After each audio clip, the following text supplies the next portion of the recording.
Kathy, not 2.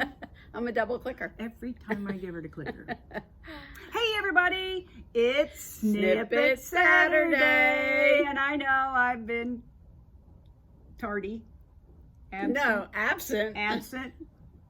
Because I just was. I don't know why. It's just been we've been a busy 2 weeks. Yeah. So I think I have a really good snippet today.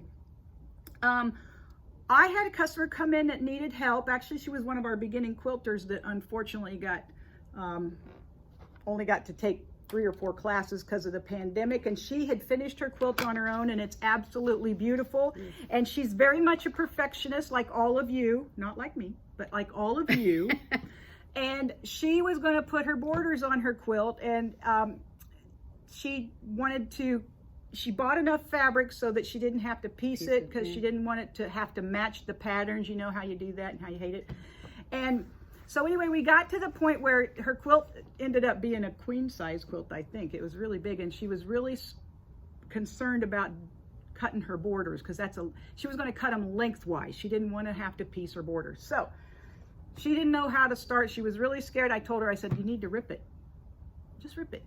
And so I showed her how to do it. We played around with it, and I'm going to show you why ripping most of the time is better than. I love the rotary cutters, and I love to sell you rotary cutters and rulers because I use them all the time. But there are certain circumstances where you want to rip. Number one, when we sell the 108-inch wide backs, I know you cringe, but we rip them because they're folded 4 times on that bolt, and you never get you will be so mad at us if you take it home and it's so wonky. If I gave you 100 or a yard, and you got a yard at one end and halfway through you got 30 inches or something, you're gonna be mad. So I never liked ripping, but it's necessary. I'm going to show you why ripping. I have this fabric. You got that fabric on the bolt. You can't see. I'm going to show you up close because we did an experiment, and I showed her. See, it's lined, it's directional. I know all of you are saying, I would never put that on a border because you'll never get it cut right. So Kathy's going to get a close-up of me down here. She's going to come grab the camera. I'm sorry, you're going to get a little dizzy, I'm sure. But she's got no poop on the camera. No poop on my shoulder. It's all good. I made sure. So I am going to show you when you put this up, you're going to say, oh my gosh, I'd never rip that. But can you see that right there? And it's straight now because you can see the top. We ripped the selvage off, and we were shocked when I started ripping that, how it ripped beautifully right across the top. I'm hoping I'm getting. So you're thinking this is lined fabric. So I'm going to come down here, and I am going to wait. Can you get it? Let's flip hang on, close your eyes. We're going to flip the camera around so Kathy can see. No, we can't. You're stuck with it, Kathy. Just do it. Just do it. Right? There, that's good. That's perfect. We're going to get it like that. I apologize for Kathy. That looks good. So what I'm going to do is I am going to rip up down to this 3rd little line of blue lettering. Now these are words in there if you can see them. So I'm making my cut right here, and now you pull it back, and I'm going to rip it just like that, and you can see, hopefully, yep, there you go. You're right at the top. And you know, these frays, all you have to do is press them down. Press them down. Don't steam them, but just press them down to get them to lay flat. Sew them into your border, and you're good. It's not going to show. It's never going to show. So I'm going to show you again down from the border here. If I were to put my ruler on here and try to cut a straight line, let's see if it works. This is a pretty good lined fabric. I was really impressed.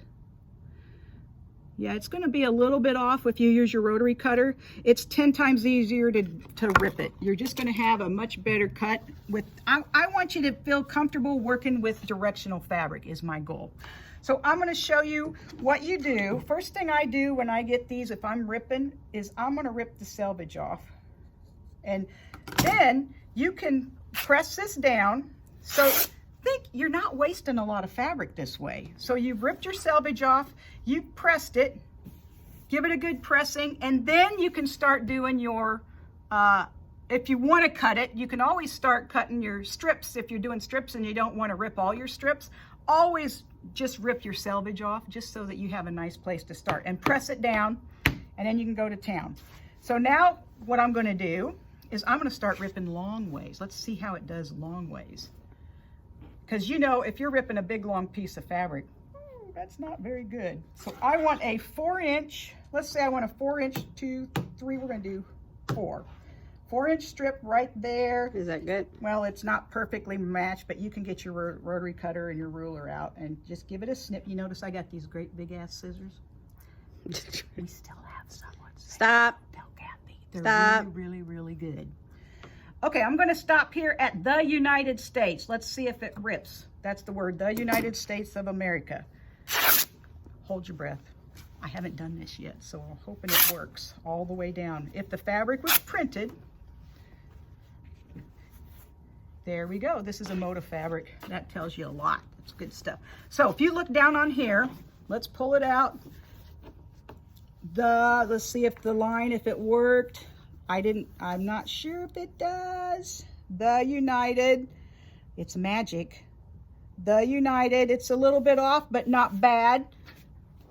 Nobody's going to notice it. If they get too close, slap them. So I think that's pretty good. Pretty straight. Rip it. Rip it good. Rip it. Rip it good. So any questions, you come in and I will help you. Say, make an appointment, say, I want Pat to help me rip my borders or rip my, you don't necessarily have to do this for blocks unless I would play around with it. You're not wasting anything if you start with the selvage or you just rip a 1/4 inch off of it. You know you're at least going to start with the fresh straight edge, a better straight edge. Rip at least one corner, one line. Just try it and let me know if I'm wrong or not. Well, I mean, you just proved it worked. It does. I'm just so impressed with the fact that you can, I intentionally picked a lined fabric and I put myself out there to rip it long ways. That's the best way to show it. Yes. So I'm going to have this piece of fabric here. If you guys want a special demonstration. Yeah, and, come see Pat. Come see me. I'll be back. I'm out till December 2nd. After Thanksgiving. Yeah. Set me up appointment till after Thanksgiving. I'd love to show you more. See ya. Bye. That's my snippet and I'm sticking to it. Where's the clicker? Click me out. I can't trust her. Guys, thanks for watching this video. If you want more of these videos, we have plenty more coming up. We got lots of new stuff coming. So what I want you to do to be prepared is you're going to click up here if you want to watch the next video, and you're going to click down here in the bottom if you want to watch all my favorite videos, my favorite things, if you want to get some more stuff. And then what we also want to do is subscribe so that you can get all the new stuff. And click the bell. Click the bell, subscribe, and thanks, and we'll see you in a bit.